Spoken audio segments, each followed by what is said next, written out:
Yeah, just help us understand then your thinking as it pertains to this timeline. I mean, the markets are hoping that the Fed might turn. Is it the right time to have that sort of hope? I think it's quite likely that inflation will peak sometime this quarter, and we could see a peak in the Fed hawkishness in Q4. But meanwhile, Fed is still going to hike policy rate, at least 75 basis point in this meeting. And by the end of the year, I think Fed rates could be between 3.5% to 3.75%. So we have to get through this timeline, and only then we could think about Fed cutting rates next year. So that would mean growth is going to slow down in the next few quarters. But having said that, I still think the risk of recession is low because the service economy is still recovering. So we are banking on the recovery in service economy to offset the slowdown in the goods demand and maintain the economy in a float.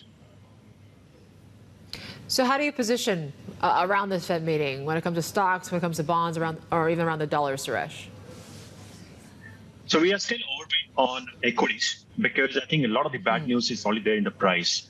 And as the inflation peaks, you should start to see a recovery in the equity market because the Fed commentary incrementally will become less hawkish going forward.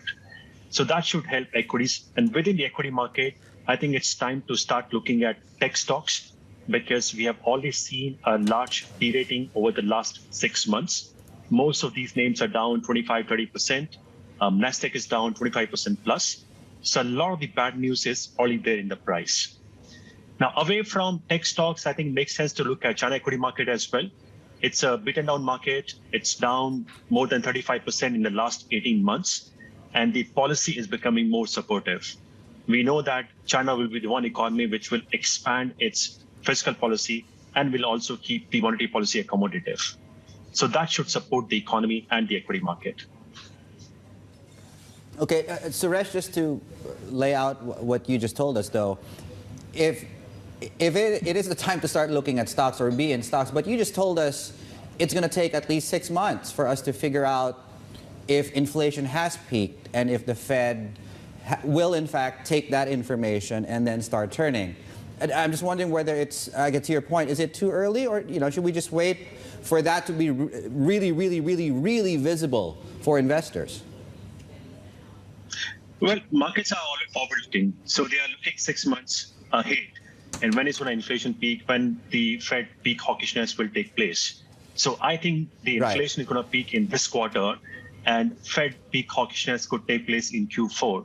So I think this would be a time to start looking at equities, specifically the beaten down names. Those would be tech stocks and China equities. Yeah, but my point here, and I'm not pushing back, but my point here, if the Fed doesn't know when inflation is peaking, how do we know when inflation is peaking? How can we make that call? Well, if you look at some of the indicators, for example, the inflation expectations for next 5 years, they came down from 3.1% to 2.8% last month. And the key driver for inflation has been the commodity prices. And we have seen 15 to 20% slump across the board, whether it's agri-commodities, metals, or oil prices. So given the slump in commodity prices, I think it's quite likely that inflation will start to come down in the next few months. How are you looking at the bond market right now? It seems like they've lost a bit of that defensive sort of play, but there's a lot of questions about, with liquidity tightening, what does this mean for credit risks out there as well? How do you see things right now? So we are selectively dipping our toes into the bond market. We like investment grade bonds because now they are yielding close to 4.5%. That's the highest yield that we have seen in the last 10 years. And if we do indeed see a recession, it's quite likely that treasury yields will come down and your capital in the investment grade bonds will be protected. So if investors can buy and hold those bonds, I think they can generate 4 to 5% kind of returns in the next 1 year. For risky investors, I think they can look at emerging market hard currency sovereign bonds. These bonds are yielding more than 8%.